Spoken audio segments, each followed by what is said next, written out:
Brought to you by V-Guard, co-powered by Sensodyne and Vimal. ಬಾಯಲ್ಲಿ ಹೇಳಿ ಕೇಸರಿ.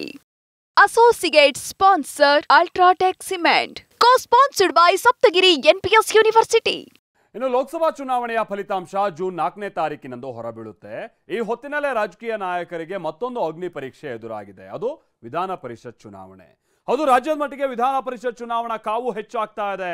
ಪರಿಷತ್ ಸ್ಥಾನ ಗಿಟ್ಟಿಸಿಕೊಳ್ಳುವಂತ ನಿಟ್ಟಿನಲ್ಲಿ ಲಾಬಿ ಬಹಳ ನಡೀತಾ ಇದ್ರೆ, ಮತ್ತೊಂದು ಕಡೆ ಪರಿಷತ್ ಸ್ಥಾನವನ್ನ ಹೆಚ್ಚಿಸಿಕೊಳ್ಳುವಂತ ನಿಟ್ಟಿನಲ್ಲಿ ಎರಡೂ ಪಕ್ಷದಲ್ಲೂ ಅಂತ ಅಂದ್ರೆ ಒಂದ್ ಕಡೆ ಕಾಂಗ್ರೆಸ್, ಮತ್ತೊಂದು ಕಡೆ ಮೈತ್ರಿ ಅಭ್ಯರ್ಥಿಗಳು ಭಾರೀ ರಣತಂತ್ರವನ್ನ ಹೆಣಿತಾ ಇದ್ದಾರೆ.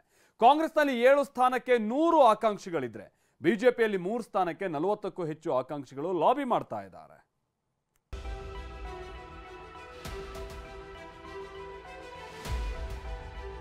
ಇದು ತಗೊಳ್ಳೋಣ. ಇದು ಇನ್ವರ್ಟರ್ ಎಸಿ. ನೀವು ಗ್ಯಾಮ್ಲರ್ ಅಲ್ವಾ?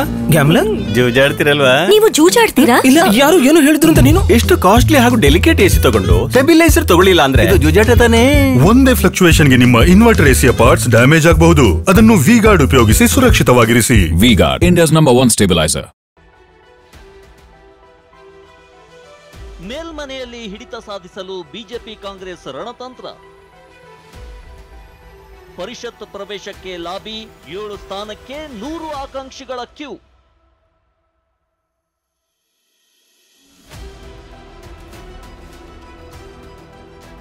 ಲೋಕಸಭೆ ಚುನಾವಣೆ ಮುಗಿದಿದೆ. ಜೂನ್ 4ಕ್ಕೆ ಫಲಿತಾಂಶ ಬರಲಿದೆ. ಇದರ ಮಧ್ಯೆ ಜೂನ್ 3 ಮತ್ತು ಜೂನ್ 13ರಂದು ಪರಿಷತ್ ಚುನಾವಣೆ ನಡೆಯಲಿದ್ದು, 3 ಪಕ್ಷಗಳಿಗೆ ಪ್ರತಿಷ್ಠೆಯ ಪ್ರಶ್ನೆಯಾಗಿದೆ.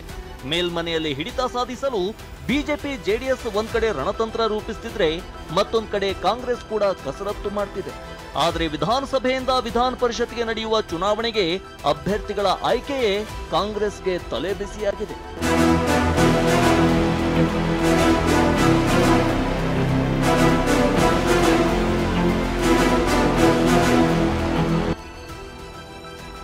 ದೆಹಲಿ ಅಂಗಳಕ್ಕೆ 100 ಪರಿಷತ್ ಆಕಾಂಕ್ಷಿಗಳ ಲಿಸ್ಟ್.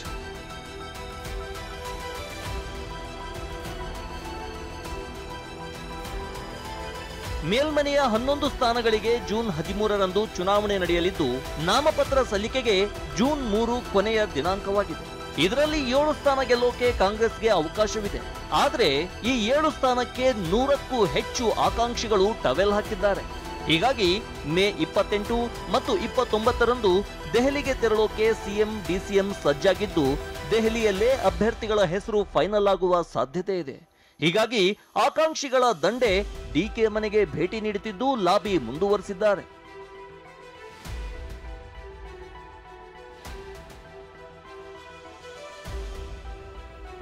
ಇವತ್ತು ಡಿಸಿಎಂ ಡಿಕೆ ಭೇಟಿ ಮಾಡಿದ್ದ ಸಚಿವ ರಾಮಲಿಂಗಾರೆಡ್ಡಿ ಬೆಂಗಳೂರಿನ ಇಬ್ಬರಿಗೆ ಟಿಕೆಟ್ ನೀಡುವಂತೆ ಮನವಿ ಮಾಡಿದ್ದಾರೆ. ಶಿವಕುಮಾರ್ ಅವರನ್ನ ಭೇಟಿ ಮಾಡಿದ ಉದ್ದೇಶ, ವಿಧಾನ ಪರಿಷತ್ ಚುನಾವಣೆ 11 ಸ್ಥಾನಗಳಿಗೆ ವಿಧಾನಸಭೆಯಿಂದ ಚುನಾವಣೆ ಆಗುತ್ತೆ. ಅದರಲ್ಲಿ ನಮಗೆ 7 ಸ್ಥಾನಗಳು ನಮ್ಮ ಪಕ್ಷಕ್ಕೆ ಬರುತ್ತೆ. ಬೆಂಗಳೂರಿಂದ ಒಬ್ಬರು ಕೊಡಿ ಅಂತ ಹೇಳಿದ್ದೀನಿ. ವಿಧಾನ ಪರಿಷತ್ ಗೆಲ್ಲಲು ಜೆಡಿಎಸ್ ಬಿಜೆಪಿ ರಣತಂತ್ರ.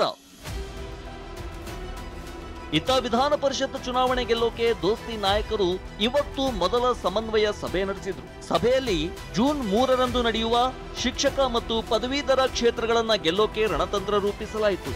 ಮಾಜಿ ಸಿಎಂ ಎಚ್.ಡಿ. ಕುಮಾರಸ್ವಾಮಿ, ವಿಪಕ್ಷ ನಾಯಕ ಆರ್ ಅಶೋಕ್, ಶಾಸಕ ಅಶ್ವಥ್ ನಾರಾಯಣ ಸೇರಿದಂತೆ ಹಲವು ನಾಯಕರು ಭಾಗಿಯಾಗಿದ್ರು.